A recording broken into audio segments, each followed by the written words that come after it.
MCD ने corona से होने वाली मौतों के आंकड़े पर किया बड़ा खुलासा। एमसीडी के मुताबिक दिल्ली में अब तक 2098 लोगों की कोरोना से मौत। प्रधानमंत्री नरेंद्र मोदी ने इंडियन चैम्बर ऑफ कॉमर्स के विशेष कार्यक्रम को वीडियो कॉन्फ्रेंसिंग के जरिए किया संबोधित। पीएम मोदी ने कहा, देश का आत्मनिर्भर होना जरूरी। जौनपुर में दलितों का घर जलाने के मामले में सीएम योगी हुए सख्त। आरोपियों पर एनएसए लगाने का दिया आदेश। मंगलवार को दो पक्षों में हुआ था विवाद। दिल्ली में कोरोना संक्रमण से कितनी मौतें हुई हैं, इस पर अब सवाल खड़ा हो गया है एमसीडी के बड़े खुलासे के बाद। दरअसल एमसीडी ने खुलासा करते हुए कहा है कि कोरोना वायरस से अब तक दिल्ली में 2098 मौत हो चुकी हैं। ये पूरी रिपोर्ट देखें। दिल्ली में कोरोना से कितनी मौत हुई है, इस पर एमसीडी ने बड़ा खुलासा किया है। दिल्ली सरकार और दिल्ली नगर निगम के दिए गए मौत के आंकड़ों में काफी बड़ा अंतर नजर आ रहा है। दिल्ली सरकार के आधिकारिक आंकड़ों के मुताबिक अब तक यहां 984 लोगों की मौत कोरोना वायरस से हुई है, लेकिन दिल्ली नगर निगम के मुताबिक यहां कुल 2098 लोगों की मौत कोरोना वायरस के संक्रमण के कारण हो चुकी है। इस तरह देखा जाए तो दोनों के आंकड़ों में दोगुने से भी ज्यादा का अंतर नजर आ रहा है। एमसीडी के अनुसार जहां पर शवों का अंतिम संस्कार होता है या उन्हें दफनाया जाता है, वहां अस्पतालों की तरफ से बताया जाता है कि कितने लोगों की मौत कोरोना वायरस की बीमारी से हुई है। वहां बाकायदा शवों के साथ पर्ची लगी हुई आती है और उससे साफ पता लग जाता है कि किनकी मृत्यु किस कारण से हुई है। इसी के चलते एमसीडी ने ये बड़ा खुलासा किया है। कोरोना महामारी के संकट के बीच पीएम मोदी ने आज इंडियन चैम्बर ऑफ कॉमर्स के कार्यक्रम को वीडियो कॉन्फ्रेंसिंग के जरिए संबोधित किया। और इतना ही नहीं, पीएम मोदी ने एक बार फिर आत्मनिर्भर बनने की बात पर जोर दिया। कोरोना वायरस के महासंकट के बीच आज प्रधानमंत्री नरेंद्र मोदी ने इंडियन चैम्बर्स ऑफ कॉमर्स के विशेष कार्यक्रम को वीडियो कॉन्फ्रेंसिंग के जरिए संबोधित किया। आईसीसी के 95वें सालाना कार्यक्रम में पीएम मोदी ने कोरोना संकट को अवसर में बदलने की बात कही। साथ ही देश के विकास में आईसीसी की भूमिका की सराहना की। जिन जिन महानुभावों ने योगदान दिया है, उस प्रत्येक महानुभाव का मैं अभिनंदन करता हूं। साथियों, आईसीसी ने 1925 में अपने गठन के बाद से आजादी की लड़ाई को देखा है, उस लड़ाई को जिया है। सरकारों से मुसीबतें भी झेली है, भीषण अकाल और अन्न संकटों को देखा है, विभाजन को देखा है। विभाजन की उस पीड़ा को आपने सहा है और भारत की ग्रोथ ट्रेजेक्टरी का भी आप हिस्सा रहे हैं। अब इस बार की एजीएम एक ऐसे समय में हो रही है जब हमारा देश मल्टीपल चैलेंजेस को चैलेंज कर रहा है। कोरोना वायरस से पूरी दुनिया लड़ रही है, भारत भी लड़ रहा है, लेकिन अन्य तरह के संकट भी निरंतर खड़े हो रहे हैं कि पूर्वी और पश्चिम क्षेत्र में एक के बाद एक दो साइक्लोन चुनौती बनकर के आए। ऐसे तमाम फ्रंट्स पर हम सभी एक साथ मिलकर के लड़ रहे हैं। इतना ही नहीं, पीएम मोदी ने एक बार फिर आत्मनिर्भर भारत बनाने पर जोर दिया। आत्मनिर्भर भारत को बनाने का ये बेहतरीन मौका है। इसके साथ ही इस वक्त को लोकल के लिए वोकल का बताया कि बीते 5-6 वर्षों में देश की नीति और रीति में भारत की आत्मनिर्भरता का लक्ष्य सर्वोपरि रहा है। अब कोरोना क्राइसिस ने हमें इसकी गति और तेज करने का सबक दिया है। इसी सबक से निकला है आत्मनिर्भर भारत अभियान।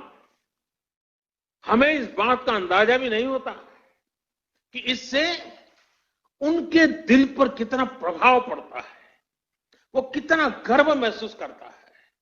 इसलिए अब अपने लोकल के लिए वोकल होने का समय है। हर गांव, हर कस्बे, हर जिले, हर प्रदेश, पूरे देश को आत्मनिर्भर करने का समय है। पीएम मोदी ने साथ ही मैन्युफैक्चरिंग पर जोर देते हुए कहा कि मैन्युफैक्चरिंग में बंगाल की ऐतिहासिक श्रेष्ठता को हमें पुनर्जीवित करना होगा। हम हमेशा से सुनते आए हैं, बंगाल जो आज सोचता है, भारत वह कल सोचता है। मैन्युफैक्चरिंग में बंगाल की ऐतिहासिक श्रेष्ठता को हमें पुनर्जीवित करना होगा। हम हमेशा सुनते आए हैं, what Bengal thinks today, India thinks tomorrow. हमें इससे प्रेरणा लेते हुए हम सबको मिलकर के आगे बढ़ना होगा। ये समय इंडियन इकोनॉमी को कमांड एंड कंट्रोल से निकालकर प्लग एंड प्ले की तरफ ले जाना है। गौरतलब है कि अनलॉक 1 में पहली बार प्रधानमंत्री मोदी ने आईसीसी के 95वें विशेष कार्यक्रम को संबोधित किया और इस दौरान एक बार फिर पीएम मोदी ने आत्मनिर्भर और लोकल के लिए वोकल होने पर जोर दिया। कश्मीर पुलिस ने घाटी में सक्रिय नार्को टेरर मॉड्यूल का भंडाफोड़ करते हुए एक बड़ी सफलता हासिल की है और साथ ही लश्कर-ए-तैयबा के 3 सहयोगियों को गिरफ्तार किया है। ये पूरी रिपोर्ट देखें। कश्मीर पुलिस ने घाटी में सक्रिय नार्को टेरर मॉड्यूल का भंडाफोड़ कर बहुत बड़ी सफलता हासिल की है।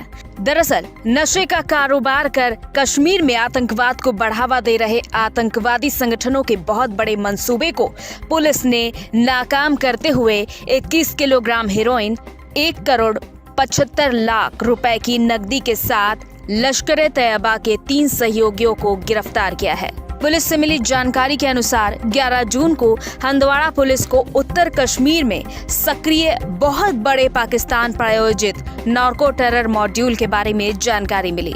सूचना के आधार पर पुलिस ने टीम गठित की। पकड़े गए तीनों हंदवाड़ा के ही रहने वाले हैं। ये सभी आतंकियों को मदद पहुंचाने के साथ ही घाटी के युवाओं की जिंदगी में जहर घोलने का काम करते थे। उत्तर प्रदेश के जौनपुर जिलों में दलितों के कुछ घरों में आग लगा दी गई थी। अब इस घटना पर सीएम योगी आदित्यनाथ ने एक सख्त कदम उठाया है और सभी आरोपियों के खिलाफ एनएसए लागू करने के आदेश दिए हैं। उत्तर प्रदेश के मुख्यमंत्री योगी आदित्यनाथ ने गुरुवार को जौनपुर जिले में दलितों के कुछ घरों में आग लगाने के लिए जिम्मेदार 2 मुख्य अभियुक्तों नूर आलम और जावेद सिद्दीकी के खिलाफ राष्ट्रीय सुरक्षा कानून लागू करने का आदेश दिया। सीएम योगी ने बुधवार को संबंधित पुलिस अधिकारियों को एनएसए के तहत सभी आरोपियों को बुक करने और स्टेशन हाउस ऑफिसर के खिलाफ कार्रवाई करने का निर्देश दिया। सीएम ने जिले के अधिकारियों को दलितों को घर देने के भी निर्देश दिए हैं, जिनके घर इस घटना में नष्ट हो गए थे।